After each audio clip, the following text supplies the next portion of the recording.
Greetings, greetings, ladies and gentlemen, brothers and sisters, friends, enemies, and comrades. I hope you're doing well wherever you are. This is Kenya Revolutionary. I hope you're doing well. You doing well? You okay? You okay? Yeah? Mambo inaendelea vizuri. I know we had a long Easter weekend, Safari Rally, Manchester City versus Arsenal, all that. I hope you're doing well wherever you are, regardless of where you're joining us, whether you're joining us from Kenya, Africa to be specific, Europe, Asia, Australia, whatever, America, Antarctica. Karibu sana, karibu sana, karibu sana. This is Kenya Revolutionary. Again, as soon as you get this notification, if you're subscribed, you know the first order of business is to like the video. Ama namna gani? Finya yo kidole, like the video. And if you haven't subscribed, subscribe. It's free. It's free, my friend. Brothers and sisters, friends, enemies, and comrades, it's free. So subscribe. Anyway, karibu sana. Today, as you can see, I'll just touch on a few things, okay, that I've seen on the netosphere. Ukuinje. Number one is Sakaja. Sakaja has lost his marbles. Sakaja, I don't know what's going on with Sakaja, but it's going to be rough 3 remaining years as the governor of Nairobi. I wonder if he can survive those 3 years. Can he be impeached? Can we start an impeachment process? Because apparently Sakaja now is telling us that if you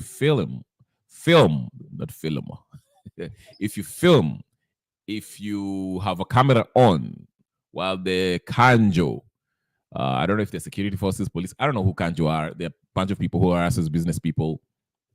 That's my definition. You can help me in the chat and explain to me what Kanjo is. But anyway, if the Kanjo, whatever, security forces, whatever, are in the process of arresting somebody or, doing the operations, which is disrupting businesses or whatever the case is, if you film them, you'll be arrested. That's what Sakaja told us. The governor of Nairobi told us that. Sakaja, I'll get to you. Sakaja. That's what we are going to talk about, that Sakaja. And your performance, of course. Kahawa kama kawaida. Kahawa kama kawa. Secondly, we are going to speak on Steve Mbogo. Steve Mbogo has been talking that talk. Anatufungua macho. So kudos to him for saying what he's saying. I reacted to his, his take on what Baba was doing, with Baba going to AU. I hate calling him Baba. It's Raila Odinga, okay? Mbogo made some, his feelings known about that. But I will review his video where he talks about how Kenya, preaching. I'm the choir here, so he was preaching to the choir. But I liked his video, and I will promote it, and I will review it, okay? Touch on what he says. Because he was basically saying what I've been saying, and other people have saying, people who have, their eyes open, who understand Kenyan politics. Not only just understand politics, but understand the decision that this administration and the previous ones have made that's affecting us, the Wananchi. You remember, Dennis Itumbi, made some pronouncements a few days ago. I think it was yesterday or the day before, basically saying that he wants to bring the globe coin or something. Wale wazungu walikuwa wanakuja hapa kutupiga picha kwa macho alafu anakuwa anatuambia tu atatupatia sijui shilingi ngapi. You remember them? I forgot their names. Yeah, those people. And basically Nani alikuwa anatuambia Itumbi was telling us that he will try juu chini awarudishe aendelee na hiyo operation yake ya kuchukua whatever of your eye. And it's problematic. You cannot sell out your people. I mean, it's one thing to try to, bring in these policies that are basically written by IMF and the Western governments, okay? But it's another thing when you're trying to saying in public that you will fight tooth and nail to bring back this organization to take the neo of people's eyes. This, anyway, let me get to it, because some of you might be looking at me like, what are you talking about? We don't know what you're talking about. I'll play the video so we can get some understanding of what I'm referring to. So we'll touch on stuff like that. I'll touch on Sakaja a little bit later, and Steve Mbogo's video, which we'll review. But first, I want to deal with, because they're all interrelated, okay? I will start with Dennis Itumbi, so we can get with Dennis Itumbi, because it speaks to a larger problem that we Kenyans are facing. Dennis Itumbi, I don't know what you're doing. Dennis Itumbi. Where? Anyway, let's get to Dennis Itumbi so we can start off with that. By the way, if you're watching this, please don't hesitate. Go ahead and like the video. Go ahead and like the video. And if you haven't subscribed, go ahead and subscribe. Tafadhali. Chop. Okay? So let's get started. Where is it? I think he brought it down. Alirudi Chachuni. Yeah, I think he brought it down. Yeah. I think Dennis took the video down, because after Mbogo made the video, he was like, boss, this is not popular. But what was that? What was that a company? It was called Globe Coin or something like that. Ile kampuni likuja hapo, alafu it was taking the neo for your eye. I forgot the name of the company, but I lost the video. I don't know where I can find the video. Anyway, let's get started. I will get started with the video by Steve Mbogo, and we shall review that. Then we shall get to Sakaja and every other thing. But before that, there's something I want to play. Our friend from Rarienda, our friend from Rarienda was in the morning talk shows, whatever. And he was saying some stuff that I don't know. Let's review. I wanted to just touch on this. So Otiende Amolo, this is why I tell you Otiende Amolo is somebody that I liked him at first, because I like his demeanor and all that, and his but he's a letdown. Otiende Amolo is a letdown. Let's listen to what he was saying. Let's go to Otiende Amolo. Let's go to what he was saying this morning show regarding what the court says about the court said ruled about the narco report and all that stuff. Okay, so let's get to Otiende Amolo. Then we shall usijali tutafikia Sakaja baadaye, tutafikia Sakaja. Let's get to it. All right. So here is the video. I want to start with Otiende Amolo. Tukiendeleanga ama namna gani? All right. Let's get to Otiende Amolo, then we can chambua Otiende Amolo anasema nini. Huyu jamaa bana, he's a smart lawyer, but he is a let citizens who are injured by the police. That should not be a source of context. There's a cartoon, I think, I don't know which Gazette was made this cartoon of RIP, a tombstone of Mandamano victims. And there was the surviving victims who are injured, who are saying, who is having the last laugh, is asking, who is having the last laugh, okay? As you can see the screen. Can you see the screen? Basically, the cartoon, it's a very smart one, because it says a lot of people dying victims. There's a lot of victims who died in Mandamano, and the surviving victims who are sitting there injured, maimed, whatever the case is, and asking who is having the last laugh. Basically, who gained out of all this? And Otiende Amolo is reacting to this, and he's right by anyone. Interesting to say that. Okay? That should be a source of apology and correction. First, as long as Article 37 remains in our books, in the Constitution, then anyone and everyone has a right, once you notify the police, to demonstrate, protest, and picket.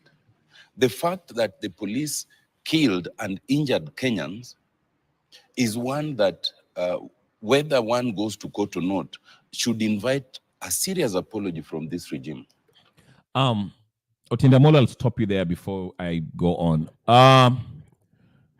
No one is disputing the fact that the right to protest and picket peaceably is enshrined in our constitution. Let's not get that twisted. That is not a point of contention. No one is saying that you don't have the right to go to the streets and have a maandamano peaceably as the constitution stipulates. That's not the issue here, Otiende Amolo. The issue has always been violent conduct during maandamano.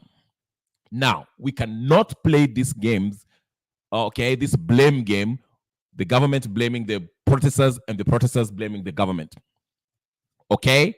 We know, we have evidence, video evidence of people who are supposedly taking part in this maandamano committing criminal acts, i.e., burning cars, burning businesses, robbing people, so forth, so forth. We saw the highway that was being vandalized, okay?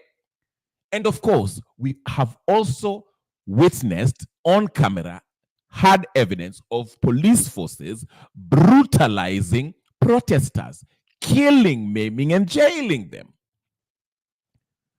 But we are not going to play these games and act as if the problem is the fact that you are not being allowed to go to protest in the streets. No, that's not what we are saying. We're just saying wherever you, Otiende Amolo, and your supporters, since you're talking there, when you go to the streets, you always have a violent criminal behavior that occurs during your protest.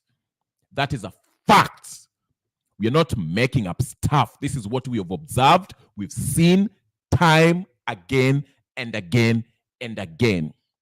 So stop pretending as if this maandamano that are led by Azimio these are a bunch of angels who are just going to maandamano and just being quiet. I remember when the lawyers went to the streets and were protesting. Forget even the lawyers, even the doctors, but I'll use the lawyers for example. When the lawyers went to the street to protest, what did the Azimio folks say? Remember, Azimio did not call that Ninio, that maandamano. Most of the Azimio supporters were saying, "Iyo si maandamano. Maandamano bila tear gas ni nini?" You know, to them it has to be violent, and they have to have these skirmishes with the police for them to consider it maandamano. I would even hear people come to this live streams and say, you know, maandamano si maandamano bila tear gas. Ni maandamano gani hata hakuna duka ambayo ilichomwa, hakuna ile ninio simama. We didn't affect the government, which tells me that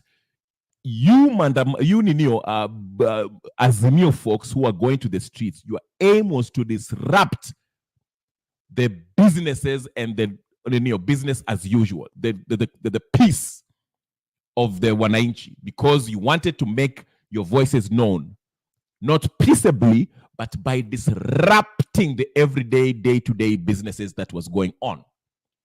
And without that, you don't consider that maandamano.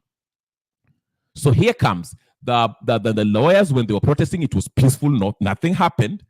The police were there watching whatever. Okay, but when Raila Odinga called for the protest, kulikuwa na vita na polisi, tear gas na mambo ingine. And even your supporters were saying this. Go listen to wakina Omoshwa now. They were saying maandamano ni nini bila tear gas? Tear gas ni dawa ya homa. All that. They love the chaos. So there's nothing peaceable, peaceful about the maandamano that Raila Odinga and Azimio takes part in. But again, you see Otiende Amolo here wants to come in and behave and dress it up as if, oh, we are being denied our right to protest. Nobody's denying your right to protest. You can protest right now. You can go protest as long as it's peaceful. That's what the law says. Underline the word peaceful, peaceably. Hapo ndio mnakosanga.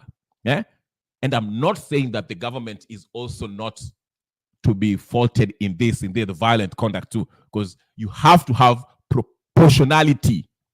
when you are responding to these criminal activities by the Azimio supporters who are maandamanaring.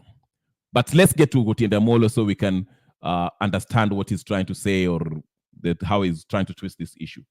Sorry about that. Let's listen to Otiende Amolo. Because when you say who's laughing last, then it means it's the government of the day that is laughing as its citizens. Secondly, it should be remembered that the right to protest has just gotten a fresh impetus. Only 10 days ago, Justice Mohochi, sitting in Nakuru, actually declared those charges of subversion as unconstitutional. All those who had been arrested, during the protest and they were charged with the subversion, it was all struck out as unconstitutional, which reinforces the right to protest and demonstrate. So anyone who is interested in protesting or demonstrating, it is their right, as long as they notify the police, as long as it is peaceful. And if they cannot raise the quorum for it to be, a protest of note, that's a different problem. So I think it's within everyone's right, even the doctors right now as they are, to demonstrate. But quickly, with regard to the people who are protesting, who are said were arrested for subversion, you have to look at case by case. If the police pick you up in the middle of the protest, okay, maandamano inaendelea, and the police pick you up, the question that should be asked during the trial while you're being arraigned or whatever the case is going on is, at the point at which you are participating in this maandamano, which is constitutional, okay? Why are you committing any criminal activity besides just protesting peaceably as it is required by the Constitution? Okay? If you are simply out there picketing peaceably as it is stipulated in the Constitution, then you can argue your case in court and say that, listen, I was out there picketing, the police came in and arrested me. And yes, the judge has the right to let you go because the police were on the wrong. You can't just be arrested because you're picketing. It's your right. Okay? Now, if the police arrest you during the maandamano is going on, and they arrest you because you are in the act of touching a car, okay, robbing somebody, throwing stones or beating up, vunjaring maduka, businesses, okay, if you were arrested because of you chomaring cars, unachoma magari, unaibia watu, mnapiga watu ngeta na polisi akakuona akakushika, then you cannot go to court and say, oh, I was peaceably maandamanaring in the streets and police came and arrested me. So we should be very clear when Otiende Amolo is addressing this judgment that was made. The persons that were being arrested, at the point of the arrest, were they participating in the maandamano peaceably as it is stipulated in the Constitution? Or were they part of a criminal activity? They were beating up somebody, wanachoma vitu, wanafanya nini, whatever. So that's the question. So yes, it can go either way. It all depends with what they were charged for. So if they were brought before court and say subversion, what's the point of subversion? What's the meaning of subversion? Can you define that? What's that? What were they subverting? Okay, were they, because that's what the judges will ask. What were they doing? Were they just walking with pickets and whatever, or were they, causing chaos? So that's where I'm at with it. So even though the judge ruled what he ruled, yes, and also we know that the police. Again, I say this. I don't want to play this blame game at the police wanafanya hivi, police on the right, or the Azimio protesters were right. Okay, I see Havil in the Nino. Karibu sana. Thank you very much for being part of it. Make sure you subscribe and you like the video, and I'll read his comment in a minute. So that's the thing. So it goes case by case basis. If you're brought before the court, utaeleza, the prosecutor has to explain to the courts why exactly were you arrested. kushika tu mtu kwa sababu alikuwa na picket, that's not illegal, okay? As long as they were not being involved in a criminal activity, okay? All right, let's read Havil, is that how you say it? Okay. Havil, thank you so much. Havil is telling us that the problem is that people want to blame Ruto for what the police did to those hooligans. Yeah. Some people want to blame the police, like I say. There's enough blames to go around. There are cases where the police did their jobs, okay? Waliitwa wakasema, hey, duka inachomeka hapa. Kuna watu wanachoma duka hapa. They came, arrested the people. Now you can't come up and say that, yeah, these were innocent protesters. No. If they were chomaring duka, munaenda jela. Of course, again, you can argue on the other side, you can say there's cases where police were using excessive force. Walikuja wakapata watu hapo wakimandamana wakawachapa wakapiga, whatever the case is. So yeah, we can go both ways. But yeah, thank you for your comment, Havil, sorry, I keep on calling Havi. Havil, thank you for your comments. Like the video. And don't forget to subscribe, buddy. Thank you very much. All right, so let's continue listening to Mr. Omolo Tiende. No one should think that Kenyans have forgotten the ills visited by the police. Only last month, the IMLU report, which we had been waiting for, was released, and it confirmed that 67 Kenyans were killed by the police during demonstrations. A total of 296 suffered serious injuries during the total of 17 protest points. It's a 53-page document, and it's part of what was being waited for by the team. The time within which you can sue government for this kind of action is actually 3 years. And to sue for death caused by the police and injuries caused by the police is not an easy thing, because usually you require the police themselves to document those things. Even when you take the P3 form, you must go to the police doctor. So it takes a lot more than other ordinary suits. To the best of my knowledge, there's a team that is still compiling, and it is within time, and it will be suing, for those deaths. It may not be all of them, at least the ones that can be, demonstrated and clearly, and the injuries, including a gentleman from my constituency who, to date, is stuck with a bullet in his lungs, and so those suits will be coming. Anyone sitting pretty thinking that, that those cases, till today as I speak, because it is so delicately lodged that it cannot be removed, So the suits, I am sure, are coming, and anyone celebrating will be celebrating too soon. Now, separately, on the NADCO report, the first problem, which is why sometimes I've been questioning whether there's absolute good faith. You see, the report was finalized, of course, signed by most of them, I think, except Wamalwa. For some reason, it took 4 months to bring that report to Parliament. Why would it take 4 months? And I asked that when we were debating the report on the floor of Parliament. Given the urgency that we know, including the urgency in appointing the IBC Commission, why would it take 4 months?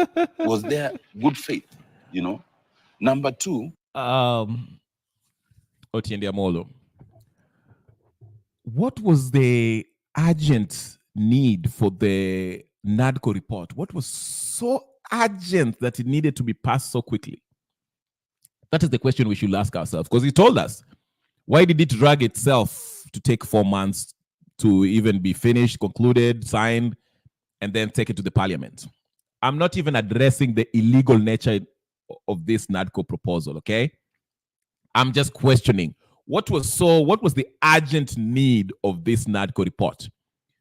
You, Azimio folks, okay, you went to the streets, and your very first complaint was you wanted something akin to the Kofi Annan Accord in 2008. Okay? Then a few months later, after one Mandamano, which was unsuccessful, because you saw that one was not ilikuwa again in any kind of traction. A few months later, mkakuja, mkaanza kutuambia ati, now the issue is cost of living and SAVA. Okay, mkaanza kutuambia ati sava ndio shida.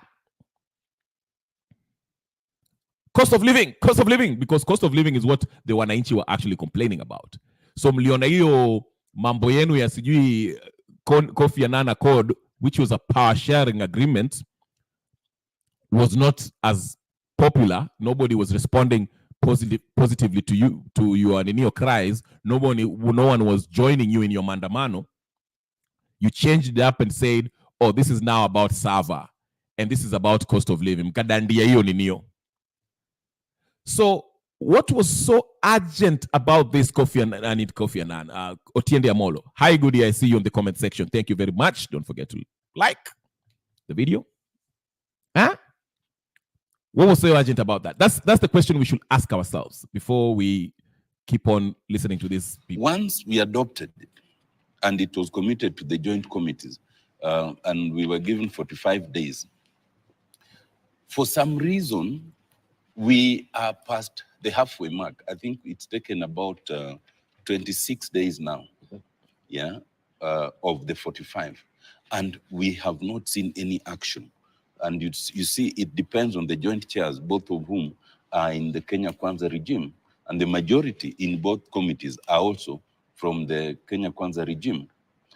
Thirdly, an interpretation that is curious, but we are yet to discuss. I don't know what my other colleagues will make of it.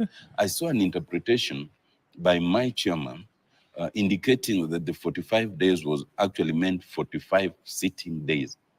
Now, if you are to have such an interpretation, then you know you would be referring to the number of sitting days in a week, which usually are 3. Then you also have to remove the period of the recess. If you go that way, you find in a month, you actually only have 12 sitting days. And if you remove the recess, an interpretation for the 45 days would easily bring you to between 4 and 5 months. Mm-hmm. An interpretation such as that is one that suggests that there's no hurry and there's no intention to deal with it. And that's why some of us are worried. It's not that the whole report is necessarily perfect. I actually think that there's a lot of intense discussion to be had on some of those proposals, very intense, including the questions of a referendum. But the point is, we need to have those discussions at the earliest. We need to have the discussion on what is recommended in terms even of increasing the number of women seat by 55, whether Kenyans are prepared, you know, to the extra burden. Yes, to deal with that burden. Okay. Very quickly before I read the comments by my friend Havil and Goodia.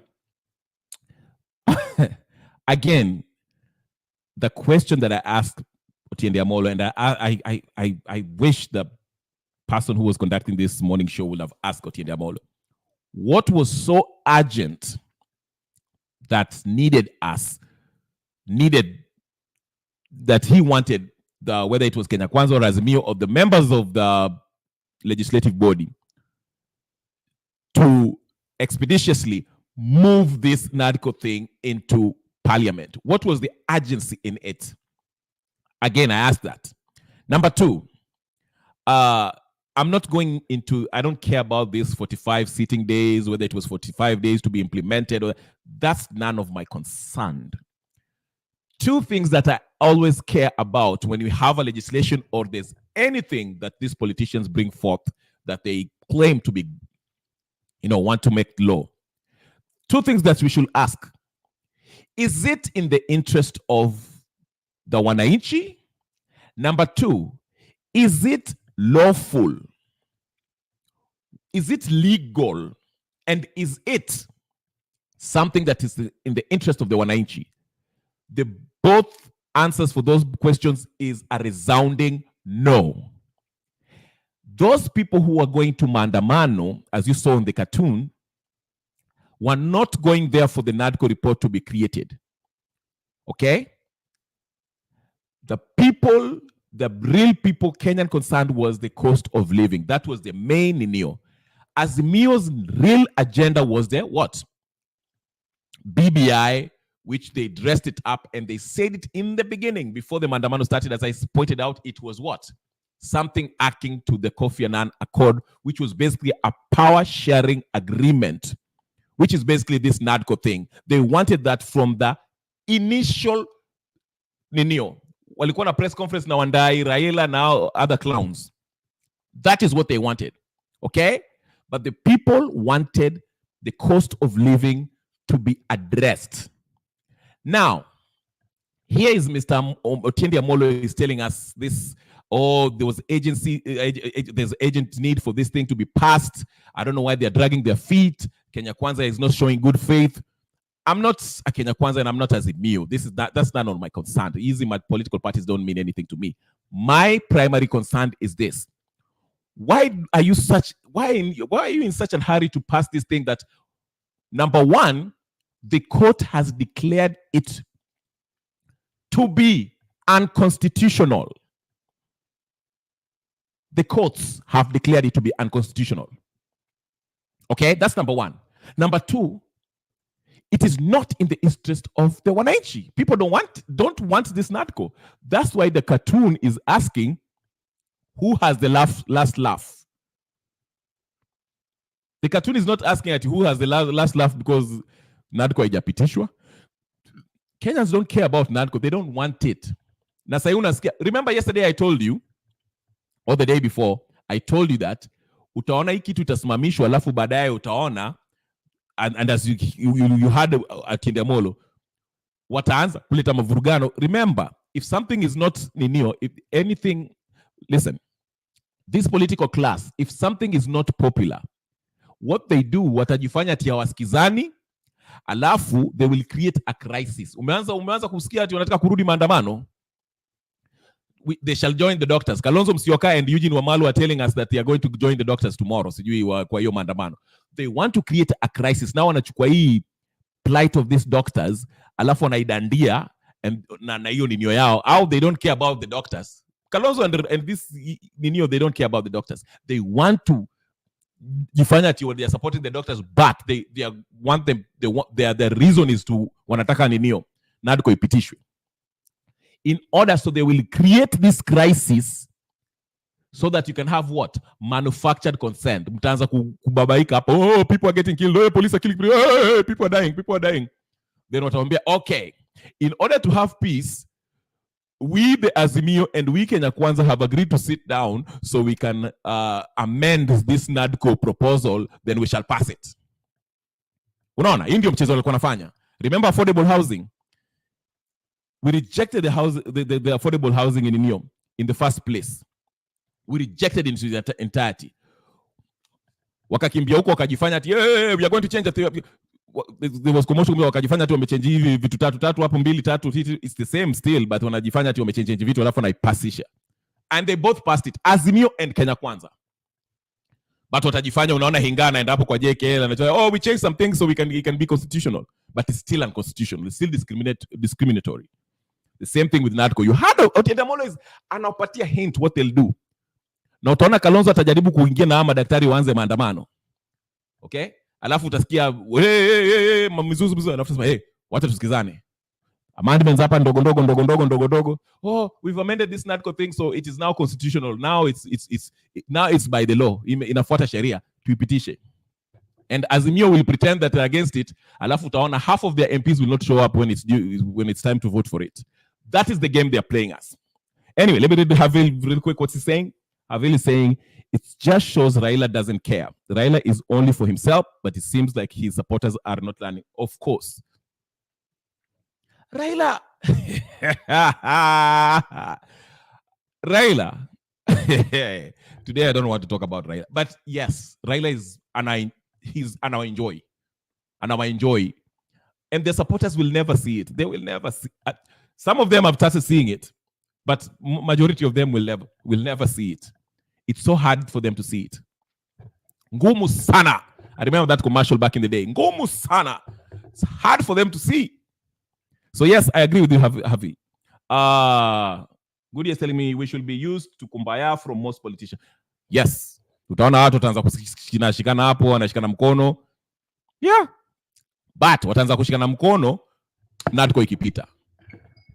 Because you see, the aim is to what? Maandamano was meant to give a couple of Martha Karua said it. I'm not even saying it myself. Najua ikikuja from me, you'll say, I'm a nobody, huyu jamaa, nani amekuja. But Martha Karua said, NADCO is to give the big boys cheo, both in the opposition and both in the government. Okay? Musalia Mudavadi apate kiti hapo, nani Raila apate kiti hapo, nani apate kiti hapo, Musyoka. Ndio maana you see Musyoka and Eugene Wamalwa are fighting for it because there's something for them. Usijifanya ati usifikirie ati utaingia hii maandamano ati sijui wanajaribu madaktari wapate ninio haki zao. No. Just like they were pretending that it was about cost of living. Mpaka leo hiyo NADCO, there's nothing in the NADCO that addresses the cost of living. But unaona akina shamelessly Kamulonzo Musyoka is fighting for NADCO. Hey. Tuendelee. Leo there are many, but the point is we need to have that discussion sooner so we get it out of the way. But the two things that are most urgent, first is constitution of the IBC commissioners in a bipartisan manner. Hold on. Sorry to cut him off. The first thing that we need is the constitution of the IBC commissioners. The law is very clear. Nani, Otiende Amolo, and he's a lawyer. Shame on you. The law is very clear. Tenure ya kina nani of the previous commissioner ikiisha, the president is to choose a selection panel. I ran the video how the selection panel is chosen. Okay? Sio rais ndio atakuwa anasema ati wewe utakuwa commissioner, wewe utakuwa commissioner, no. There's a criteria in which the selection panel, it involves some people from the LSK, one person from the LSK, some people from interdenominational, interreligious organization. There's some people from parliament who will be part of it. Sio Mruto choosing his friends to choose the next commissioners. Do I need to play that video one more time? I'll play it today, later on, because Otiende Amolo has been in you. So what I'm saying is this. He's saying the first thing that should be done is to what? To constitute the IBC commissioners in a both bipartisan way. But the law does not say that it has to be bipartisan. That is not what the law says. Ndio maana nasema, in everything that a politician says, ask yourself, is it legal? Number two, is it in the interest of the wananchi? The judge already said that hii mambo ya NADCO, acheni mambo ya NADCO. There's nothing, it's not anchored in law. So go ahead and choose the next commissioners for the IBC, because there are so many constituencies that has no representative because of these politicians not letting the process to go on.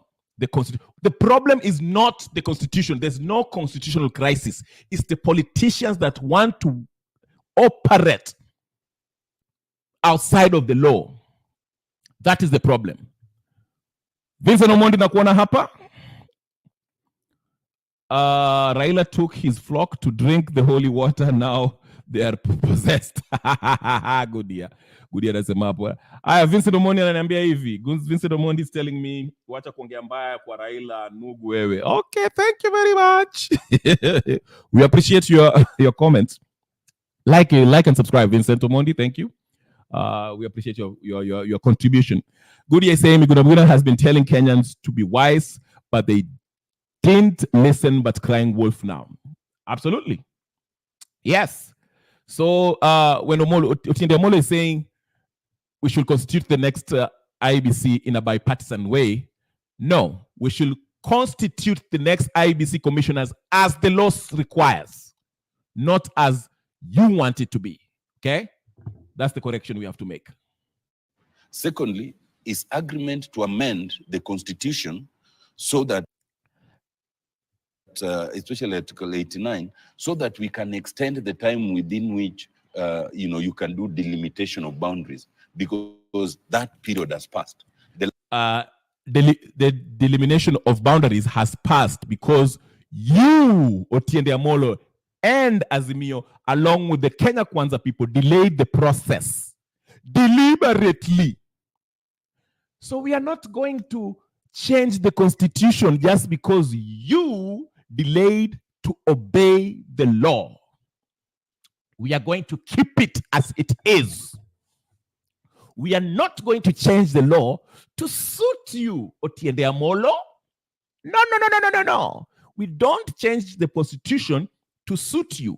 You failed to obey the delimitation of the boundaries because mulienda maandamano mkaambia president ati ngoja kwanza, you cannot choose the IEBC commissioners because hata sisi tunataka tuweke watu wetu huko ndio wa take up part on the process of choosing the next commissioners.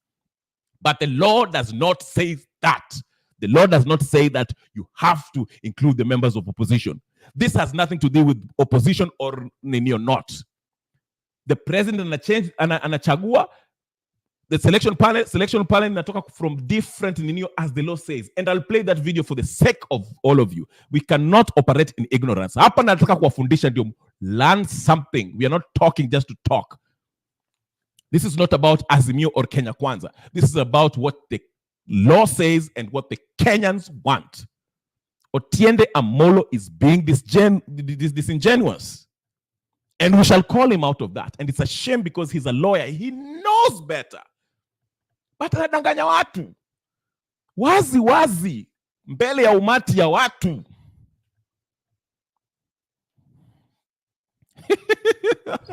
wewe good ya wewe. Na kuona huko. Anyway, let's continue with my friend Otiende Amolo. The last time it was done was on 6th March 2012. And it is to be done between 8 and 12 years, which means we already passed that. So the sooner we remedy that, the better. Is it true that you could have a minority report? Yes, of course you can. A number of options were open. For us, in the first NADCO team, when it became clear to us that the Kenya Kwanza side was not interested in joining talks, we decided and we recommended to our principal to disband the team, and we walked away. So there's option always of walking away. Secondly, there's always the option of having a minority report, just expressing your displeasure. But refusing to sign is also another alternative. You can choose to say that you are not in agreement and therefore you are not signing. And as far as I understand, the protestation by Wamalwa, it is not that he was in disagreement with what the report contained, but his protestation was that there are others which should have been contained in the report, especially relating to the cost of living, which was not included. And therefore, you cannot fault him for saying that what's in the report is not being recommended, is not being implemented. His issue was the team should have gone further and addressed the question of the cost of living. Is it true that this gentleman who went to court just went on his own, and as Senator Mungatana says, that therefore anyone who feels aggrieved should be able to go to court? You see, to throw that back to us demonstrates just the point we are making. And 2 points to be noted. One, except for seasoned litigators, people like Okia Omtata and all that, anytime you see a name that does not ring a bell going to court, no. No, Otiende Amolo. Nowhere in the law does it say that only Okia Omtata and a seasoned lawyer can put a petition against any bill that they feel that is unconstitutional. Any Kenyan, listen to me, any Kenyan, mnanisikia? Any Mkenya yoyote, if you feel a bill that is being argued in the NINIO that they're trying to pass in the NINIO, in the legislative body, or a law that has been passed in the legislative body, if you think, if you know, or if you feel it's violating the Constitution, you can prepare a petition. Anyone can do this. Anybody. Nowhere does it say you have to be a seasoned lawyer. Nowhere. I can do it. You can do it. And you prepare that petition and unaipeleka kotini. Anyone. It doesn't say that only Okia Omtata. Ndio nakwambia this guy. These people are jamaa Otiende Amolo. And this is what smart people who decide to deceive the Kenyan people. That is the saddest thing. Nitawachezea how the commissioners are to be chosen in a brief renewal. Tukimaliza na Otiende Amolo hapa. someone has sent them. So basically his argument is, if I felt that the law affordable housing is unconstitutional, mimi mwenyewe kibinafsi nikienda nikaweka petition up against the court. If I do so, that means somebody is sponsoring me. The Kenya Kwanza is sponsoring me. Or sijui Azimio is sponsoring me. What kind of argument is this? Now ndio mnasikia ati ni lawyer. Someone has definitely sent them. That's for sure. But the more important thing is, if indeed it's true that the Kenya Kwanza is as concerned about implementing as everyone else is, then why would they say that anyone who feels aggrieved should go to court? You'd have thought they would be saying they have already instructed their lawyers to go to court.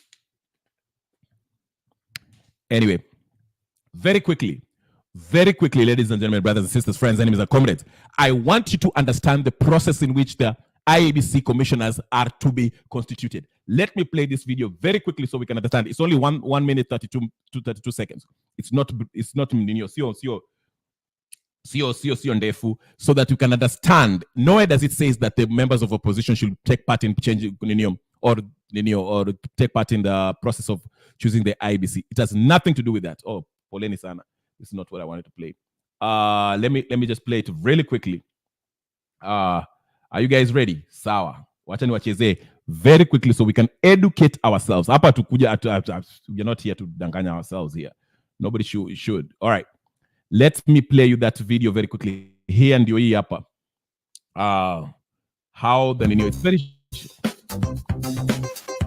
commercial. All right, here it is. Kenya has no electoral body, following the resignation of 3 IEBC commissioners and the exit of 3 others after their term ended. The remaining member of the Independent Electoral and Boundaries Commission, Irene Musit, is on suspension and is being probed by a tribunal. Focus has now turned to the constitution of a new commission, with the president expected to kick off the process by appointing a selection panel. NTV Explains takes a look at how IEBC commissioners are appointed. As per the law, the president will appoint a 7-member selection panel. Umesikia? As per the law. As per the law. Mnanisikia? As per the law. See, as per Otiende Amolo thinks. Not as per the Raila Odinga wants. Not as per Okiya Wandayi fantasizes about. As per Angoa law. Twende. It is made up by appointing a selection panel. NTV Explains takes a look at how IEBC commissioners are appointed. As per the law, the president will appoint a 7-member selection panel that is made up of 2 nominees each from the Parliamentary Service Commission and the Interreligious Council of Kenya. No. 2 Parliamentary Service Commission, 2 from Parliamentary Service Commission, 2 from Interreligious Council of Kenya, 1 from Public Service Commission, 1 Political Parties Liaison Committee, 1 from Law Society of Kenya. 1 nominee each from the Public Service Commission, Political Parties Liaison Committee, and the Law Society of Kenya. In its first sitting, the selection panel selects its chairperson and its vice chairperson and settles on its procedure, after which they consider the applications and shortlist candidates and then conduct interviews in public. Then they do settle on 2. They conduct the interviews in public. What's the need for that? What? Transparency. Names for the chairperson and 9 for the commissioner's slots before sending them to the president. The president is within 7 days supposed to send the names of the chairperson and 6 commissioners to the National Assembly for approval. After approval, the names are sent back to the president for appointment through a gazette notice. Mono Njuguna, NTV Explains. From that explanation, do you see anywhere that it says that the opposition should be part of it? Ama Raila Odinga should be part of it? What's wrong with that? Hiyo ndio kitu law imesema.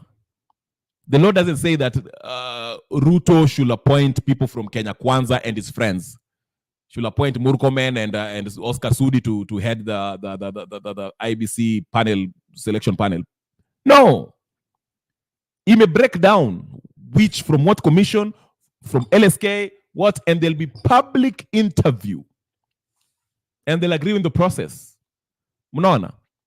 But this is not what Azimio want. Hao wanataka ati sijui sisi tunataka tuingize watu wetu hata sijui. Yani they just think everything is about Azimio Kenya Kwanza. Everything is Azimio Kenya Kwanza. Azimio Kenya Kwanza. Ndio maana ukisikia Otiende Amolo saying, no, we needed our people also to. Our people what? It does not say our people also have to be there. Otiende Amolo wacha wewe. Wacheni hiyo. Wacha hiyo. Hakuna hapana tumekataa. I'll play you again. I'm getting to it. I'll get to Sakaja. For those of you who love Sakaja, we'll get to Sakaja. What is Goodyear telling us? Let's hear it. I still believe that Raila is not going anywhere. I did say that a big deal is awaiting Raila after the dust has settled. Arise, all Kenyans. Okay. So you think Raila atapewa kiti fulani ya NDAU? That's a possibility. Wacha tumalizane na huyu Otiende Amolo mwanzo ndio tuingie huko. Let's see. Like the video, ladies and gentlemen, brothers, sisters, friends, and comrades. Like the video and share, comment, and subscribe if you haven't subscribed. Twende tumalizane na huyu jamaa. Okay, Otiende Amolo, what are you telling us this time? I think it's curious, but it finds convergence with the interest of Kenya Kwanza. Why is it curious? First, we can hear from them. Azimio leaders, what do you have to say? Thank you. Here, just for context, here the Nani Dibal is asking Otiende Amolo, what do you make of the court's ruling against the NADCO proposal, saying it's unconstitutional? This is a response, okay? So, just a quick judgment regarding the NADCO report. I think it's curious, but it finds convergence with the interest of Kenya Kwanza. Why is it curious? First, and to clarify, I have not read the judgment, but I've read excerpts of reference to it, especially in the media. Unaona Kalonzo hata pia anasema ati we cannot accept their push to exclusively select the IBC commissioners, and if they do so, then we are ready to go back to the streets. Again, you saw me, I played you the video on how the IBC commissioners are to be selected. It has nothing to do with political parties and all that stuff, okay? It's pretty straightforward. It's a bunch of people from different commissions, okay, that are part of this, and the interview are to be conducted publicly. Nowhere does the law say that Kenya Kwanza and Azimio has to sit down and agree on who is going to be the next commissioners. No, it doesn't say that. It's the president who appoints people from the different commissions and LSK and member of the public, and they get down and agree on the process, choose the people, the head of it, and they choose the communio, okay? But hawa watu wanasema ati hawa kina Kalonzo wanasema tu tutarudi maandamano. They keep on threatening Kenyan population with maandamano. In other words, he's saying this in not so many words. If you don't do what we want, we shall cause chaos. This is basically what they're saying. The Kalonzo Musyoka and this whatever, okay? Again, just to respond to Otiende Amolo very quickly. The judge did not make his or her judgment based on his or her political inclination or affiliation. Okay? The judge looks at the law. What does the Constitution say? What does the law say? And make a judgment based on that. The NADCO proposal is unconstitutional, is not anchored in law, any law. Okay? It's not. That is what Nani has to say, has to agree on. But instead of Otiende Amolo saying, you know what, this NADCO proposal is actually legal, he wants to make it, everything has to be, it's either, this is Kenya, this is curious because there's a convergence in interest with the ruling and Kenya Kwanza's desire, whatever, plans. If Kenya Kwanza's interest is for the law to be followed, then I'm with it. If Azimio's interest is for the law to be respected, I'm with it. The judge did not look at it and said, okay, let me do something, a favor for Ruto, or let me do a favor for Raila Odinga. He simply followed what the Constitution says, hey, based on how this thing was formed, mnakutana huko Bomas Center. In fact, not even Bomas Center, hii kitu kumbe ilianzishwa huko chini huko Mombasa na nani, Obasanjo na Suluhu na Raila Odinga na Ruto. Alafu mnaenda kuidiscuss huko na kina Kalonzo hapo huko Bomas, mkikula 100 million. Alafu mnatuletea hapa mnatuambia ati hii kitu ipitishwe kwa ninio. How constitution is that? No, it's illegal. So we shouldn't even discuss it. And everything in that proposal is nothing in there that Kenyans need urgently. There's no urgent need in everything in that proposal. Anything. Nobody cares about the server. Server ilishamalizwa kwa Supreme Court. No one wants the Prime Minister position to be created. IBC Commissioner we should be having IBC Commissioner here by now. So tuache mchezo bwana. Acheni mchezo bwana.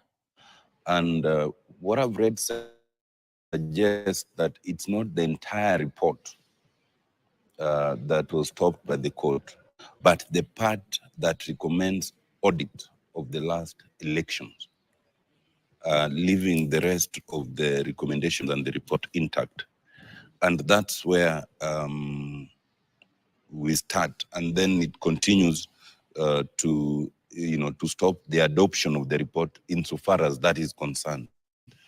Now, that first would be impractical because the report was already unanimously adopted by both the Senate and the National Assembly. The whole NADCO, the entire proposal, entirety, the process in which it was formed was illegal. So anything therein that was recommended by this commissions, members of this NADCO, whatever, is illegal, null and void. Okay? Mimi siwezi kukutana na Ruto huko nje, tutengeneze sheria alafu tuseme, let me put it in the parliament, ndio wapitishe comes law. It doesn't work like that. That's the whole point. So again, Otiende Amolo is trying to be mischievous. So it is not possible to stop its adoption now because that is in the past. What can be? You can stop its adoption at any time. Wewe, what kind of lawyer is this? Adoption of this NADCO proposal can be stopped, and it has been stopped because it is an illegality. We cannot pass a proposal that was illegally formed, written, constructed. No one was consulted. I was not consulted. My representative was not consulted. Raila and Ruto chose a 7-man team and met at Bomas, and we gave them money illegally, 100 million, which they pocketed. Wamalu and the rest of the fools, Musalia Musujinani, Kalonzo, they ate that money, and now they want to threaten our peace because they want this thing to be passed illegally. That's why the courts did the right thing to stop it in its entirety. You cannot adopt something that was constructed illegally. The proposal is illegal. Everyone at Bomas was illegally using an illegal process because it violates everything the Constitution says. Was there public participation during that Bomas nonsense? Tell me, did you hear any debates from our representative talking about that NADCO? Where did it come from? Where is its origins? Who sponsors that bill?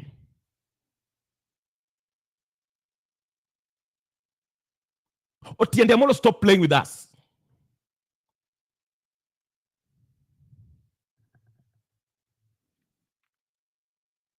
Be dealt with are the consequential legislation and amendments to the Constitution that might arise from that. Number two, it's curious because if you read carefully Article 165(3)(d), the jurisdiction of the court is to interpret the constitutionality of any legislation or action. And as far as Parliament is concerned, that usually means that the courts must fold their hands, await Parliament in its discretion to execute its function. And only after it is done, then the interpretation of whether that action or legislation was lawful or not can come in. Courts are expected to restrain themselves from interfering with the normal work of Parliament, just as much as if the process,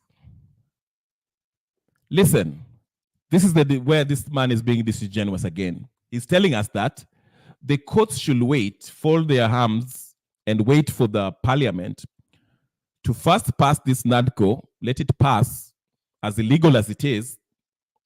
Then once it's passed, that's when they can actually have a say if somebody puts a petition. No, no, no. That's why I was so very clear. The original bill, the origin, where it stemmed from. Remember, BBI was stopped because it was initiated by the executive. The executive cannot initiate a bill that will take us to the changing of the constitution, that will take us to have a plebiscite. That's why the courts are coming in, because the original sponsors of this bill had no authority to do so. That's why there's a petition to stop it, and it has been rightfully stopped. You cannot have somebody who has no authority to sponsor a bill sit in a basement somewhere and scribble down a law and give it to some useless commission that half of the commission are not even elected democratically by the people, then push it to the legislative body and force people to accept it. So the court cannot fold their arms and wait for the Parliament to pass it and make it law and wait for somebody, Kiomtata or somebody, to go put a petition to stop it. The person who put that petition in Kiambu, or wherever the hell it was, did the right thing. Stop the bill. You cannot argue about a bill that has been sponsored by a bunch of people who are not elected officials, who don't have the authority to legislate. The process of lawmaking was not followed, which is in violation of the Constitution. So Tiende Molo cannot purport to tell us, the citizens, that the courts should sit with their arms folded and wait. Parliament is expected to restrain itself from interfering with the courts when they are interpreting the constitutionality of laws or legislation. So the Parliament and stop Parliament. The Parliament cannot interfere with the courts when it's in the process of interpreting a case before them, because these are two different arms of government, independent from each other. And they have different functions. Parliament is supposed to legislate and oversight. The judiciary is supposed to adjudicate and interpret the law as it is inscribed in the Constitution. So it's foolish. Okay?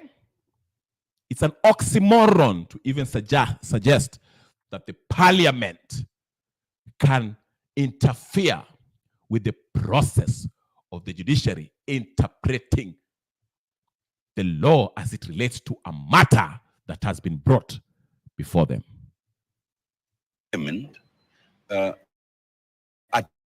a time that the joint sitting of the Senate and the National Assembly has not even begun to discuss the report, has not made any clear recommendation, amount to interference with parliamentary work under Article 94, 95, and 96. And courts ought not to do that. Thirdly, it must be understood that the audit... Court did not interfere with the process of the parliament. Okay, court did not. The courts can only make a judgment based on the constitution and the case that is brought before them. Huh? Koome hakuenda kwa parliament akaambia, hey, stopini hii maneno, hey, stop this, stop doing this. No, she did not. Whoever that judge was, I forgot his or her name.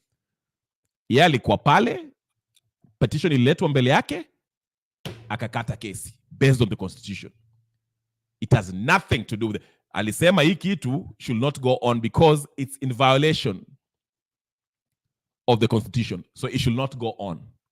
That is not interfering with the parliament. The parliament are operating illegally. They are doing an illegal process. Okay? And somebody said, hey, Ngoja, wait a minute. What are they doing there? These people are not even, instead of legislating things according to the process of which is supposed to be undertaken, they're doing something that's illegal. Wanataka kupitisha law ambayo iko illegal. It has been, the procedure of the way this thing was supposed is illegal. So how can they go on and pass an illegal bill? So that person went and petitioned the court, and court ikasema hii kitu is illegal. Stop your maneno hapo. Stop it. That was recommended by the report is an audit that is expected to be had anyway routinely after every general election. If you look at Article 81 of the Constitution, and this needs to be understood, because there are those who fear, and I think that's the premise of the suit. There are those who fear that when you go into the audit, then you'll go into the servers, then you will now start declaring someone else to have won the presidential election or not, and that would cause problems. Okay. Now, it is expected, and I invite you to look at Article 81 E, especially Roman 4 and 5. What is expected of every general election? It's a free and fair elections which are, under 4, transparent, under 5, administered in an impartial, neutral, efficient, accurate, and accountable manner. At any time after any election is held, and it's not just the presidential election, any Kenyan is entitled to ask the IEBC to demonstrate, yes, whether the election was actually efficient, accurate, accountable, and transparent. To do that, it amounts to essentially an audit of that election. So an audit of an election is one that does not even require the NADCO report. It does not even require any adoption. Okay, good point. Autindi Amolo, but here is the mischief in this in that statement. He quotes the Constitution how anytime the IBC can be questioned to demonstrate that the elections were fair, free, verifiable, transparent, and all that nonsense. Okay. Now here's the deal, though. Here's what he fails to understand. This nitwit. When the election were conducted and IEBC declared who won the elections, okay, Azimio, among others, felt that, hey, the process was not verifiable, all that. So they petitioned, okay, put a petition in the Supreme Court, which has sole jurisdiction of adjudicating on matters that has to do with presidential election, okay? So it went to the Supreme Court, all right? Azimio told the Supreme Court, hey, listen, we don't agree with this IBC announcing that Ruto won. And the Supreme Court asked him, okay, fair. Show us. Where? Can you demonstrate that this election was not verifiable, transparent, all that there was mischief? Somebody did walifanya ile kitu. Can you demonstrate to us? Because the onus or the burden of proof is to the petitioner. because hawakukubaliana na what IBC said. So it is up to them to prove that, okay, this election was not clear, fair, verifiable, whatever the case is. Okay, so the court told them, all right, tell us, you don't agree with what IBC has announced. Can you tell us where do you think there was mischief in this process of electing the president? And the Azimio said, okay, you know, this server A, it kind of was giving us a different whatever. Server B, okay. Then Supreme Court said, all right, IBC, wapi, hebu onyesha, fungua hiyo server tuonyeshe hapo hiyo nini mbaya hapo hivyo. Is there anything hapo? They looked at it, kulikuwa hakuna kitu. They looked at this one, hakuna kitu. They looked at that one, there was nothing there. Okay? And they had enough time to make their case, all right? So, after all these people who are felt aggrieved, the Azimio in this case, after they were asked the question during the court case in the Supreme Court, ask, where, which server, tell us, where was the mischief? Where did the mischief take place? Okay? They failed to do so. They did not have enough evidence to suggest that the process of electing President William Ruto was skewed. So after examining the evidence that Azimio brought before the Supreme Court made a decision to uphold the decision that the IBC made to declare President Ruto the president. The Supreme Court is the highest court in the land. Okay? Once they make a decision, it's final. Dead, done, dusted. The issue regarding the election process, server, and all that stuff is dead, done, dodo, done. Kwisha. Imefungwa. To make a vote. Done. It's done. It's done. You cannot go to other courts and say, okay, let's go open the server for the sole purpose of trying to verify if Raila Odinga won the presidency after the Supreme Court has already ruled on the matter. You cannot do that because the highest court of the land has declared itself and pronounced itself and said, we agree based on the evidence that the Azimio brought. We don't find anything that suggests that Raila Odinga won or suggests that Ruto stole the elections. We don't see it. We don't have the evidence. You don't have the evidence. Your evidence is flimsy. Hakuna is more of your conjecture. Okay? So if the Supreme Court washakata hiyo kesi, you cannot come up again and say, you know what, we can always tell the IBC to open the server and let's audit the elections, the server. Let's audit the server after the matter has been addressed by the highest court of the land. Hiyo maneno imekwisha. And then you see, Martha Ren told us that sijui ataenda East Africa, sijui where did that go? Ilienda mali? Hakuna pale ilienda kwa sababu hiyo maneno ilishaisha. Imekufa. Please stop it. So you cannot try to tell us that sijui, let's come up with NADCO. We have a proposal, NADCO, something that's illegal, outside of the constitution, proposing that we should open the server again, contravening the constitution. Supreme Court is the constitutional, has the constitutional power to adjudicate on matters that has to do with the presidential election. So a few gentlemen cannot meet outside the legislative body, creating a commission that proposes, it passes through the parliament to be law that suggests that we should go ahead and open the servers and go through those servers again for the purpose of ascertaining on who won the election. The matter had been ruled upon. So this Otiende Amolo is being disingenuous. He's quoting all these articles of the Constitution, but he is not telling you the procedural nature of how the law is to be undertaken and who has the authority to adjudicate on issues, matters to do with the electoral injustice of justice. That is where the mischief is. Hi, Brother Benson, I see you in the comment section. You see what I'm saying? To those people who are unsuspecting and wanafikiri, hey, huyu jamaa kuna point, huyu jamaa kana point. You know, yes, there are some people who are worried that auditing the server shall cause chaos in the country. That is not the issue. Ndio maana sisi, some of us are saying this. If it comes down to it, and then mkatafute hizo form 34A, 34B, 34C, whatever.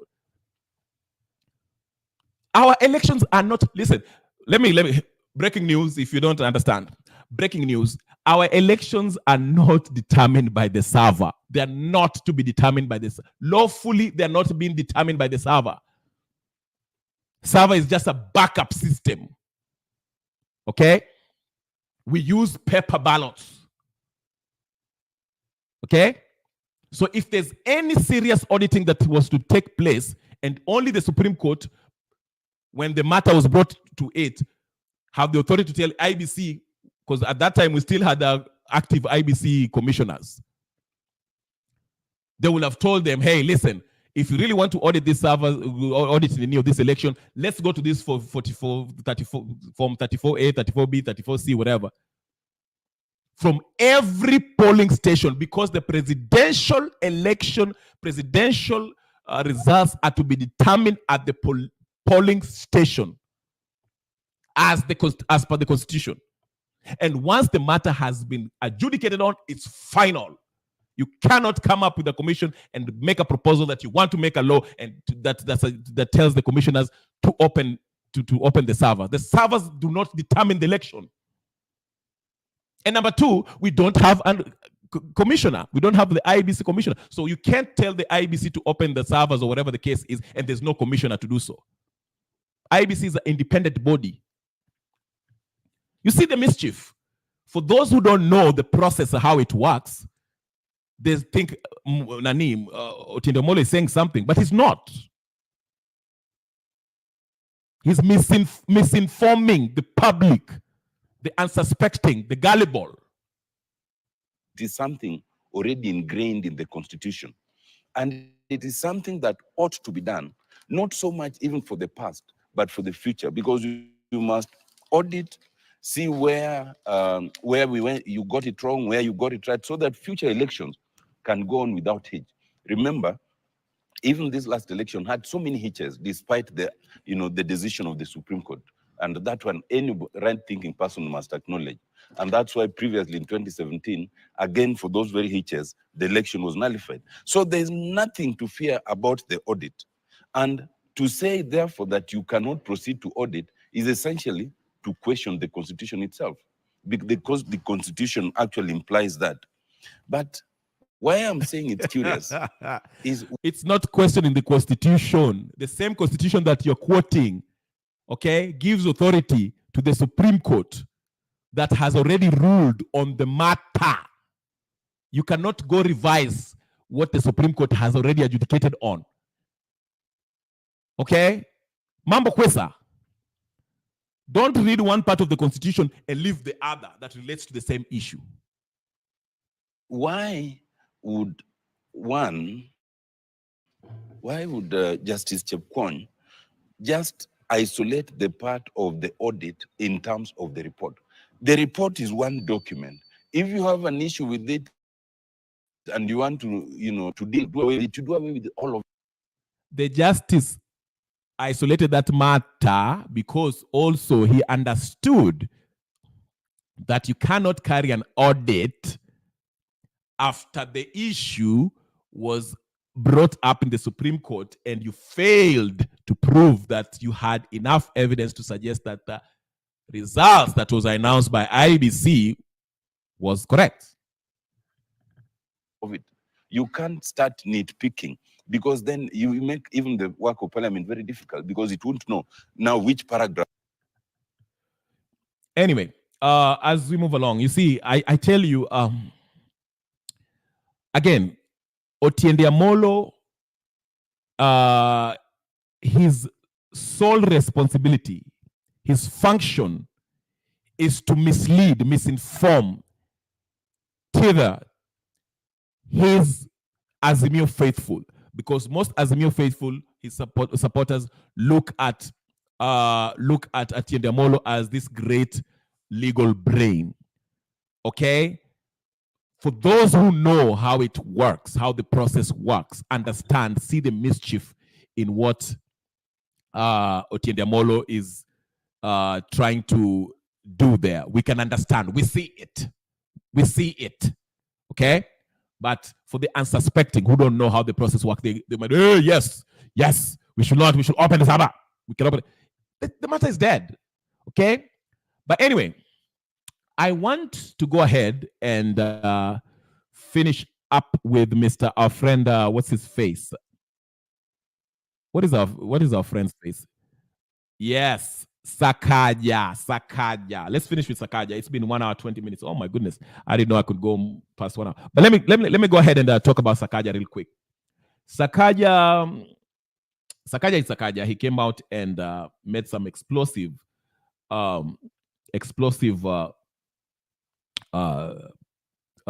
statements regarding the Kanjo.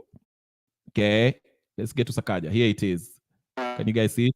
My social media coming to record that huwa ameshikwa. Kwani mtu akifanya kitu? But a few people, because wanatafuta clout, wanatafuta kusensationalize kitu, unashika mtu anatupa vitu yake, sijui ma social media coming to record that huwa ameshikwa. Kwani mtu akifanya kitu mbaya anafaa ndio wimbo? Order must be maintained. We want a city of order. Na hiyo watu kwa record shika hapo pia. Yes. That is obstruction of enforcement of justice. Don't think that do your work. Do the right thing. Mbona wanatukoza nyinyi na record polisi? Kwani wanafikiri nyinyi nani? What you're doing is needed. Let no one, but a few people, because wanatafuta clout. Okay, enough. So Sakaja is telling us that those people who are filming this Kanjo people while they're arresting whoever they're arresting, they are obstructing in the process of sijui nini. Sakaja needs to be impeached. Sakaja needs to be impeached immediately. Immediately. Sakaja needs to be impeached immediately. Araka sana. He has lost his marbles. He has no idea of what he's doing. He's incompetent, and that's an understatement. Sakaja needs to be out. Out. Somebody, MCA, Robert Alai, whatever the case is, start the process of impeaching this man. I don't know how you work it. Get this man out of there. He has no idea of what he's talking. Mfanye vile alifanywa Sonko. He needs to be out of there. Enough of this clown. Enough of this clown. Okay? And as we finish, I have nothing to say about Sakaja. He's done. He's done. I'll play Steve Mbogo. Mbogo, I think that's his name. Steve Mbogo. Yeah. Steve. Yeah. Steve Mbogo, who I said he was saying something that was really really interesting that I've been preaching here all along. I want to play it. Ndio tumalize hiyo maneno. It's a 12-minute video. So hold on real quick. I'm trying to get set up things. Otiende Amolo took up my time by explaining what was going on. But let me play Steve Mbogo because he explains something that I've always been preaching in this channel to some extent. Explaining what's really happening in Kenya, why we are experiencing what we're experiencing, and all that. So let's go ahead and listen. It's a 12-minute video. I'll finish with this, and please like, share, comment. I wanted to speak about a few issues. Number one, I think going forward, Wakenya lazima tujifikirie sana matters to do with leadership. Na hapa tumefika, ikibidi tutafute kiongozi ambaye anatoka to the minority tribe ni sawa. ikibidi tutafute kiongozi hata wa Kiislamu ni sawa, because what we need is we need a leader who considers humanity. Leo hii masuala ambayo tunaongelelea ni masuala ambayo yanagusa issues to do with humanity. Earlier in my previous videos nimeongea sana kuhusu agenda ya the western countries ambayo wako nayo Kenya hii yetu, lakini kama nyinyi viongozi wenzangu mnapuuzilia hii maneno sana. I spoke about the new world order, na huu ni mpango ambao umekuwa activated Kenya at a very high speed, na nilisema lazima tuongee. Kenya hii inaangamizwa. Most of the people nikiongea nao wanasema, waniuliza kwa nini sina uoga, kwa sababu hao ni watu wakubwa sana, but at the end of the day wanapanga kutuangamiza. So a brave person, the only thing a brave person can do is to start speaking about these issues, because at the end of the day maisha hii siku moja tutakuja fariki si wote. Now kuna mambo msingi, mfano kama mambo ya fertilizer ambayo imekuwa ikiongelelewa sana, fake fertilizer. And I said clearly in my earlier video,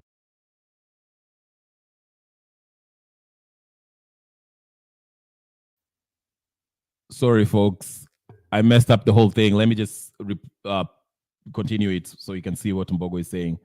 I got the wrong screen. Let me just say that, okay? All right, let's go ahead with the video.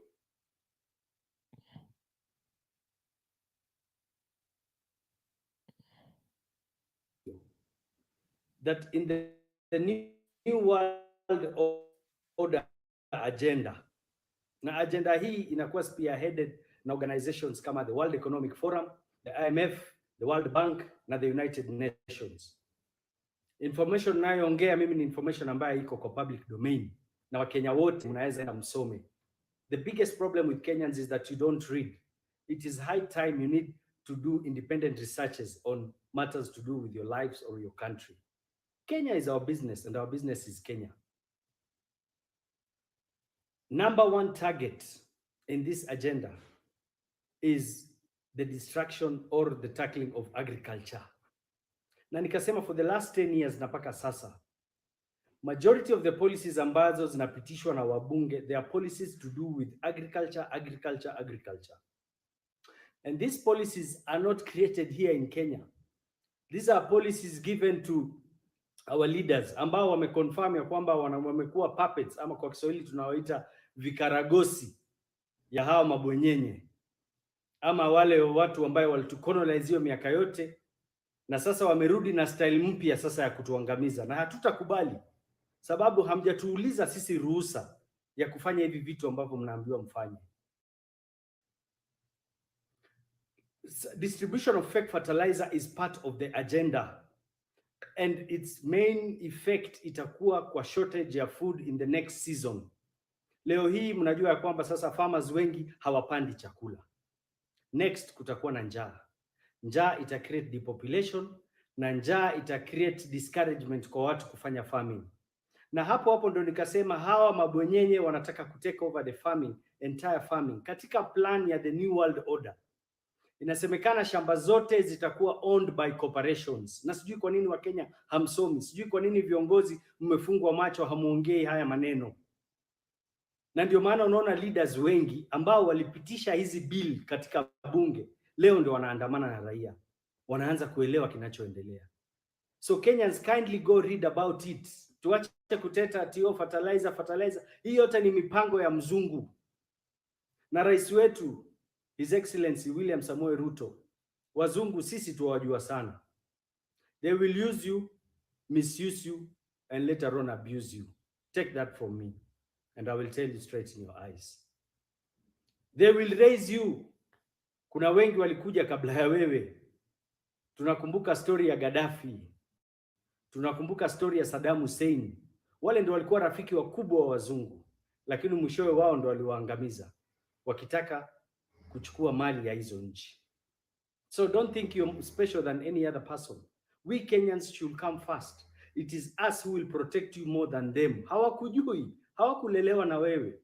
Kwa hivyo don't be used by these people. Number 2, TikTokers. Mtandao, vijana wengi siku hizi wamejiandika kazi kupitia mitandao. It is called the third industrial revolution, or the revolution of internetive things. One of them being internet communication. Lack of jobs in Kenya has forced young people to employ themselves through the social media, specifically TikTok. Lakini leo hii tumemsikia waziri wetu akisuggest ya kwamba TikTok inatumika kwa ugaidi na kusambaza mambo yasiyofaa. I want to tell the minister that the biggest problem in Kenya today ni ya kwamba wajinga waliisha. Your news comes immediately after, a week after, the United States House of Representatives walipitisha sheria ya kuondoa TikTok katika system ya Amerika. Na ni wao ambao tunasema wanarani nchi hii, hao wazungu wamewaletea hii sheria ndio muban TikTok, sababu TikTok specifically ni app ambayo imetengenezwa na Wachina na hawana control over it. Mimi as a user of TikTok, and any other young person will tell you that TikTok's the community guideline in restrictions is more strict than any other social media platform. It is more strict than Instagram, it is more strict. Yani pale TikTok ukaongea kitu ambaye imepita ile community guideline rules, unakuwa banned. Kwa hivyo, young people, kama mnanisikia, specifically TikTokers na generation Z, hata kwa gazeti ya jana headline niliona inasemekana kwamba TikTok ndio app ambaye serikali imeshindwa kucontrol. Mwanze kujipanga, kwa sababu ukisikia serikali ina suggest hivyo, hivi karibuni mtasikia sheria imetungwa pale bunge na wabunge, sababu wote wamenunuliwa na pia ni vikaragosi, watapitisha hiyo sheria, kesho mtakosa kazi. Ya 3, kuna issue ya identification. Eti Kenya hii leo nilimwona kiongozi wetu mmoja, viongozi wakiwemo Kalonzo Musyoka na Eugene Wamalwa jana kwenye TV wakiongea mambo ya ID cards, eti young people wamenyimwa cards, ID cards ndio wasipige kura. Nataka niwaambie kwamba the main objective si mambo ya kupiga kura. The main objective is to introduce the new digital identity ambayo iko under the new world order. Na ndio nawasihi wa Kenya, kwa wale ambao hawezi enda kufanya research, kuna video moja nilifanya I think on the 28th of February. Utaipata kwenye handle yangu ya Instagram, Twitter, TikTok. Nendeni msikize, alafu mtafanya independent uamuzi nyinyi wenyewe. Katika mpango moja wa the new world order, wana introduce kitu inaitwa digital identity. Hii digital identity itakuwa attached to what we call central bank digital currency. Natumai mlisikia rais siku moja akisema dola itaisha. Hakuwa anabahatisha, ni ukweli. Very soon kuna mpango ya kuabolish this system ya dola na money system ambayo tunatumia, na kutakuwa introduce what we call central bank digital currencies. Na hiyo central bank digital currencies ndio itakuwa attached to your digital ID. Na nyinyi wenyewe mnajua vile itakuwa hiyo, ikiwa inamaanisha ID yako ikiwa attached kwa account yako, basi ukimisbehave ni kuzimwa, inazimwa. So it's all about control. Na tunajua hayo maneno. Na yoyote ambaye anabisha, nimesema Kenyans, go do your independent research. Msome. Hawa watu wanatucontrol sababu hatusomi. Tumefunzwa na tunaamini eti kuna kiongozi ambaye lazima atuambie kitu ndio tuelewe. Wakenya tuamke. This is our country. This is all we have. Our business is Kenya and Kenya is our business. Kwa hivyo tukicelebrate Easter, nataka Wakenya muanze kufunguka macho na tuangalie kule tunapelekwa. Kama mko comfortable kwenda huko ni sawa. Mimi kama Steve Mbogo, I am not in agreement with what the president is doing under the control of the globalists. They are taking over our food industry. They are taking over, wanataka kutake over farming. Na ndio maana unaona hizo shamba, mwishowe nilisema wale ambao watasurrenda hizi shamba ndio watakuwa first priority kupewa hizo nyumba mnasikia zinaitwa affordable housing under social scheme. Na ndio maana Mkenya yote akiulizwa mambo ya affordable housing hakuna anaielewa, kwa sababu hawaambii the real purpose ya hizi nyumba ni nini. And you can go research, read about the 15-minute cities under the New World Order, ndio mtaelewa hizo nyumba zinajengwa ya kazi gani. Kwa hivyo kama tunaingizwa kwa shimo, nataka Wakenya tuingie kwa shimo tukijua tunaingia kwa shimo, na tuingie na kamba ndio tujivute. That is all. And I'm doing this as a patriot. It is my obligation. And under my freedom of speech, I will communicate to the Kenyans as a leader, as a Kenyan, and someone who loves this country. All I'm fighting for is the future of the younger generations for this country. Sisi, mahali tumefika, we can survive in any atmosphere. Lakini tusikubali watoto wetu waingie katika jela na utumwa tena. And that is what our forefathers fought for. So kindly Kenyans, go read about the New World Order. Go read about the World Economic Forum na mipango yao. Go read and understand kwa nini farmers wa Europe wote juzi walikuwa wamestrike na wakaweka tractor zote katika miji kubwa from Germany to Netherlands to Belgium to Spain. Kote ni kwa sababu ya hizi sheria ambazo tunapitisha hapa. It is all about control and takeover of land. Mashamba yenu yote ichukuliwe, alafu muende muweke kwa tu apartment. Hiyo ndio mpango. Their agenda wanasema you will own nothing and be happy. So go read. Kama mnakubaliana nayo ni shida zenu. Mimi kama Mbogo nimesema hapana. Na viongozi muache kuogopa kuongea. Tuache kuogopa kuongea. If we need to fight for the future of this country, we have to speak the truth. Ndio maana tusingojee eti viongozi wa opposition ndio waongee. Leo hii opposition na government wote wako kitanda moja. Tumebaki peke yetu. Kwa hivyo Wakenya tujitetee. Kwa hayo machache, happy Easter na salamu alaikum, Ramadan Karim. Fellow Kenya. Yeah. Rebel salute to Steve Mbogo. Rebel salute to Steve Mbogo. Where's the lie? I've been saying this for a while, and I'm so glad he mentioned so many things. The farmers in Europe, isn't it too? Niliwambia, the moment nilisikia siku ile Ruto alisema mambo ya GMOs, I knew it was done. Leo he has been approved. Sina amepewa 150 billion again by World Bank. Is it today or yesterday? Or yeah, amepewa 150 billion by World Bank. Why do you think they're giving him this 150 billion? Now 150 billion haitafikia wananchi. No. Well, they are going to divvy up that money with his cabinet ministers. But anyway, the whole point is this. Steve Mbogo makes a very fanya research yako mwenyewe. No one will do the research for you. Ni kama, it's like, to find out the truth, don't depend on somebody else to tell you the truth. Yes, we can lead you. There's so much information. We live in an age of information. Unapata information kutoka kwa Kenya Rebel, unapata information kwa my brother Benson, unapata information kwa... There's so many different ways. But at the end of the day, you have to do your own research now. Like everything he has said is not a lie. The whole idea is take control of everything. So wewe una rent. Basically, hata kama wa Kenya, mtakuwa mna rent land yako. Ndio maana unaona hii watu wanalipanga tax. Unajua kitambo kulikuwa hakuna mambo ya tax, sijui land tax, sijui nini property tax. Hiyo vitu zilikuwa hakuna. In fact, most of the people from the West, whether it's Americans or Germany, you see they're invested so heavily in Africa because Africa is one of the places where you can own land. Some countries, not Kenya. Kenya, I think you pay a land. You can own land and not pay tax on it. Of course, Kenya we pay taxes, with the exception of Moi and Kenyatta family. There's a law that says, I think it's called estate law, whatever, estate law that explicitly names Kenyatta and Moi not to pay tax. But the whole point I'm saying is this: that's the new agenda.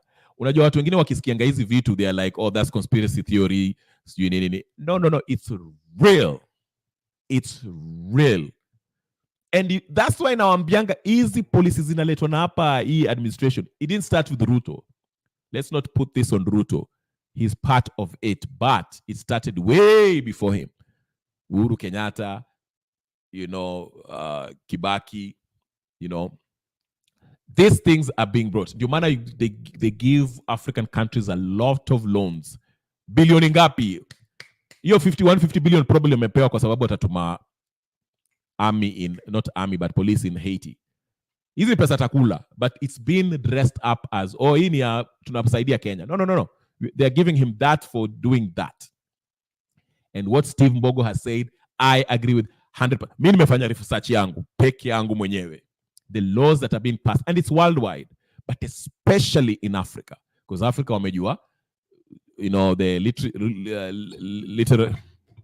literature, what do you call it?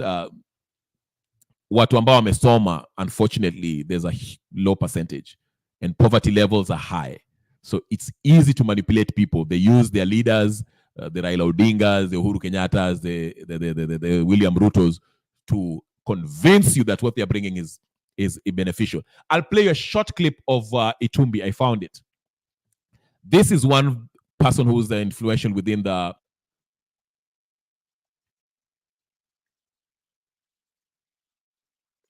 Somebody who is influential within this administration, and what he says is unfortunate. Yani, ukisikia hiki tu, and these are the people who they use. Unaona, they will invite them in World Economic Forum. Wanafikiri, tunaenda huko, we are very important. Tunaenda kuongea how we can develop our nations. No. They are going to tell you how the Western countries, especially the people who are controlling the Western, the corporations, shall take over your industry, whether it's your land, your raw resources, and everything. Every aspect of your economy shall be controlled by the West. That is the main aim. And they use people like Dennis Itumbi. Listen to what Dennis Itumbi said as I come to a conclusion. Just listen to it. I want you to listen to what Dennis Itumbi was saying. It's very unfortunate. Very, very, very unfortunate. This guy,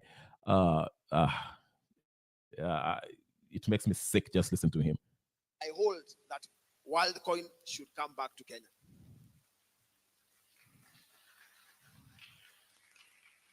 And I am going to put up a fight in all the relevant tables to ensure WorldCoin comes back to Kenya.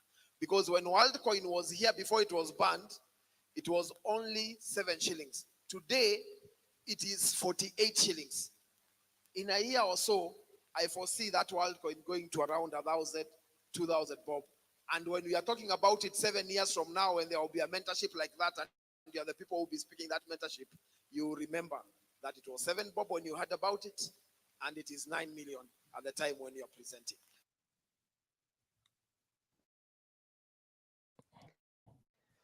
Now, a few had heard of him a year ago, and now he's set to become... Sorry.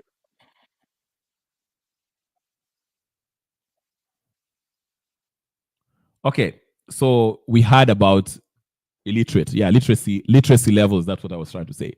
Thank you, Goodlia. So that's what I was saying. Now you heard Dennis Itumbi. This is a slave driver. And I'll be about WorldCoin. WorldCoin are going to metrics from your eyes. Again, it connects with Steve Mbogo, what you were saying. This is all about taking your Ninio, madine zako. That's how they'll easily identify you. He mentioned how Wakina Kalonzo, Musalia Mudavadi, even this president, they were pushing for these digital IDs. Again, the whole point of these digital IDs is control. You know, controlling people. They want to control your food supply. They want to control your land. Do you know even kuna Mali stato that they don't allow you? They basically will even arrest you if you grow your own natural food. They will. Na inakuja. Why do you think they have these GMOs? These are patented seeds that you're selling Africans. Okay? They don't want you to use your natural seeds. Now they're charging it. Kitu ambao Mungu amekupatia naturally. It's all about control. Na unaona Dennis Itumbi hapo is a pro WorldCoin. Oh, utatengeneza pesa. Amelipwa. He's a slave driver. He's been used by the West to bring this ninio. Kuleta hii mambo ya WorldCoin. Take your metrics ambao they can identify you. You can have digital ID. And they know that unasafa wewe maskini fukara watakulipa sijui pesa ngapi 48 sijui nini a few money to them so you can sell your ninio and they can identify you easily. Watakuletea hizo digital ID na watawalipa money kidogo for you to give up your control. So that's basically what it is, ladies and gentlemen, brothers and sisters. We have to educate ourselves on Dinio. So me, watu kama Mbogo, I'll promote them in this channel as long as they're saying something that will help wana Kenya. This is not about bashing leaders just for the sake of it because it's fun, it's like sports. No. Our soul and sovereignty relies on it. You have to be informed to maintain your sovereignty. The West is desperate. Okay? So you have to know these things. Whether it's our laws ambazo zinataka kupitishwa kama unaona wakina Otiende Amolo wanataka kupitisha hizi NADCO, this NADCO, all of it is designed to centralize power within a few people who are controlled by the West. So unajua kama watu wako na power, watu wengi, there's so much divergent views. So ukitoa view yako ambayo haisaidii wananchi wote, it's easy to disseminate and interrogate and fight against it, challenge it to see if it's really beneficial. But if you have power that is centralized within a cabal of corrupt, irredeemably corrupt politicians like the ones we have in Kenya, the Musalia Mudavadis, the William Samoei Rutos, the Raila Odingas, the Uhuru Kenyatas, if power is concentrated with them and their minions, okay, it's easy to control the country because now you don't have real opposition. That's why I've always maintained that Raila Odinga has always been the constant in every presidential election because he is the controlled opposition. He's paid to be the controlled opposition. His reason is to keep down anyone who has any revolutionary ideas, fresh ideas that will actually help the Kenyan people. So anamweka hapo. Ndio maana unaona hata hii AU hataenda. Hii ni mchezo tu anacheza. I may agree with Goodia in some ninio. Unaona? So that is the point. We want a president unaona kama nani Gaddafi.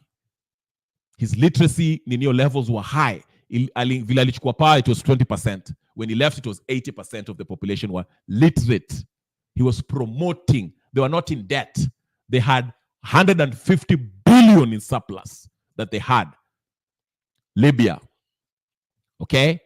He was promoting marriage, education, healthcare was free.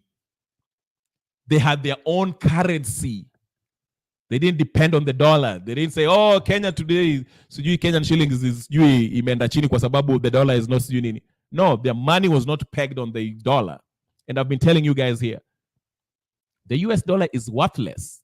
It's not backed by gold. That's why you see the wakina nani hapo, wakina Putin wanasema tutaanza pesa yetu, which is backed with gold. But Africans, that's the thing. We have all the gold, we have everything, but you're still pegging your money, your currency on the dollar, which is pegged by nothing, controlled by the what? Federal Reserve. It's the biggest Ponzi scheme in the history of humanity. That's why they got rid of Gaddafi. Okay? Now you see, Atanani, as I finish, unaona Putin is coming to Africa to visit the Sahel nation. It is said he's going to visit, he'll be in the inauguration of the new Senegalese president. I told you there's a revolution coming. But anyway, ladies and gentlemen, brothers, sisters, friends, and comrades, this has been an hour 48 minutes. I didn't even expect this. Wacha nitaenda kuangalia West Ham versus Tottenham. That should be a good game for those of you who like football. But thank you very much. If you haven't subscribed to my channel, please go ahead and subscribe. Subscribe, Nibure. Like your video. Like it. Like it. Like it. I would like to thank everyone, Brother Benson, Goodia, Harville, even my friend Vincent Omondi, who was here. Thank you very much for participating in my live. Again, ebu like, subscribe. Ukiniona nyinyi watu mko X, I see people watching me X. Ebu endeni YouTube hapo mu subscribe kwa channel yangu, okay? Let me read this comment by no. Okay, yeah. Right. And then you can subscribe. Thank you, Goody na kuona hapo. Thank you for your support. Maybe I might jump on some people's live if they go live, but thank you for being part of it. Subscribe, weke notification hapo. Nyi watu wa mko X, and then YouTube hapo subscribe. Jina yangu ni Kenya Revolutionary. Okay? Hapo now, if you're on X, kama hujanifuata kwa X, follow me on X too.